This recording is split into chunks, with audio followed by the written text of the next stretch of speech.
உசிரே நீதானே நீதானே நடலாவும் கூட நானே எதுவும் வேணாமே வேணாமே முடிவும் கூட நானே. இது வந்து பார்த்திங்கன்னா ஆட்டுக்குடல் போட்டின்னு சொல்லுவோம். இது வந்து சுடுதண்ணில் போட்டு நல்லா கொதிக்க வச்சு வாஷ் பண்ணிக்கணும்.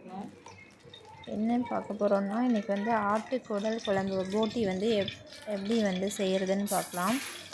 இது வந்து வில்லேஜ் ஸ்டைலில் வந்து செய்வோம். எப்படி செய்கிறதுன்னு பார்க்கலாம். இன்றைக்கி ஆயிலில் ஒரு பேனில் எண்ணெய் விட்டுக்கோங்க தேவையான அளவுக்கு. இது வந்து லேடிஸ்க்கு வந்து இந்த பீரியட்ஸ் டைமில் வயிறு வலி வரும் இல்லைங்களா, அதுக்கெல்லாம் வந்து ரொம்ப ரொம்ப ஹெல்த்தி. இது வந்து அட்லீஸ்ட் மந்த்லி ஒன்ஸாவது நம்ம சாப்பிட்டோன்னா அந்த இடுப்பு வலி வயிறு வலி அதெல்லாம் வராது. ஸோ எண்ணெய் காஞ்சிடுச்சு. இதில் வந்து ஸ்பைசஸ் ஆட் பண்ணிக்கலாம். ஒரு பட்டை, லவங்கம், இது கடல் பாசி, பிரிஞ்சி இலை ஆட் பண்ணிவிட்டு கொஞ்சோண்டு பெருஞ்சீரகம் ஆட் பண்ணிடலாம். நல்லா பொரிஞ்சிச்சு. இப்போ வந்து ஒரு 1/4 கிலோ அளவுக்கு சின்ன வெங்காயம் கட் பண்ணி வச்சுருக்கேன், அதை ஆட் பண்ணிக்கலாம். சின்ன வெங்காயம் போட்டிங்கன்னா டேஸ்ட் சூப்பராக இருக்கும்.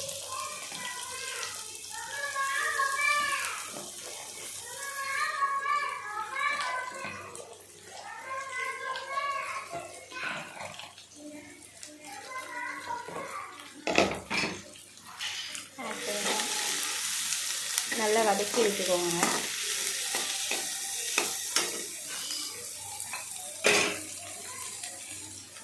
வெங்காயம் வதங்க தேவையான அளவு உப்பு ஆட் பண்ணிக்கிறேன். வெங்காயம் வதங்கிறதுக்கு மட்டும் நல்லா ப்ரௌன் கலர் வர வரைக்கும் நல்லா ஆட் பண்ணிக்கலாம். காஞ்சி மிளகா ஆட் பண்ணியிருக்கேன். பெரிய தக்காளி ஒரு தக்காளி ஆட் பண்ணிக்கோங்க. வெங்காயம் நல்லா வதங்கிடுச்சு. இப்போ தக்காளி ஆட் பண்ணிட்டு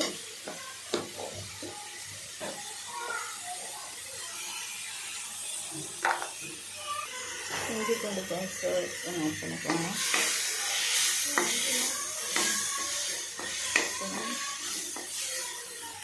கருவேப்பிலை கொஞ்சம் ஆட் பண்ணிக்கோங்க. ஒரு 1/4 டீஸ்பூன் அளவுக்கு மஞ்சள் தூள், தக்காளி வதங்கிக்கிறேன்.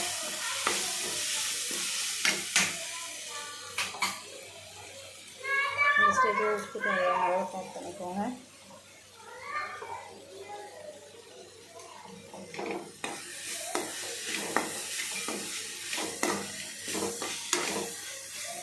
நல்லா தக்காளி குழஞ்சி வரணும்.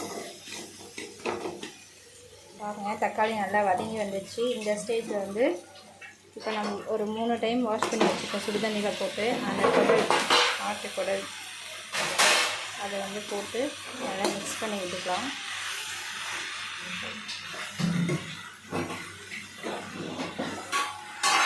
ஒரு தண்ணி எதுவும் விடுவேன்னா இதில் தண்ணி விட்டு வரும். நல்லா மிக்ஸ் பண்ணி மட்டும் விட்டுடலாம்.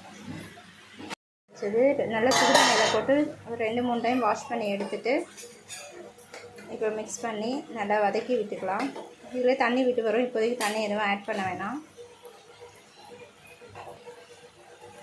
மட்டன் மசாலா கொஞ்சம் ஆட் பண்ணியிருக்கேன். அப்புறம் குழம்பு மிளகாத்தூள் ஒரு 1/4 ஸ்பூன். நான் காரம் போட்டிருப்போம் ஆல்ரெடி, மிளகா காரம் இருக்குது. அதோட ஆட் பண்ணிவிட்டு நல்லா மிக்ஸ் பண்ணிவிட்டு இந்த சூட்லேயே வந்து நல்லா வதங்கி வரணும். அப்போ சீக்கிரம் வேகும். இது கொஞ்சம் வேகிறதுக்கு டைம் எடுக்கும். அதனால் வந்து கொஞ்ச நேரம் வேகட்டும் நல்லா. இப்போ வந்து ஒரு கைப்பிடி அளவு கொத்தமல்லி கருவேப்பிலை ஆட் பண்ணிவிட்டு ஃபைனலாக மிக்ஸ் பண்ணிக்கோங்க.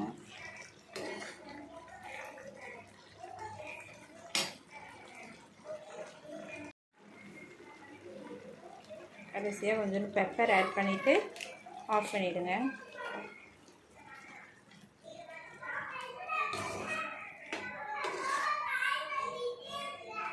டேஸ்டியான குடல் கிரேவி ரெடி. சுட சுட சாப்பாட்டுடன் குடல் கிரேவி சாப்பிடலாம். எப்படி இருக்குன்னு பார்க்கலாம்.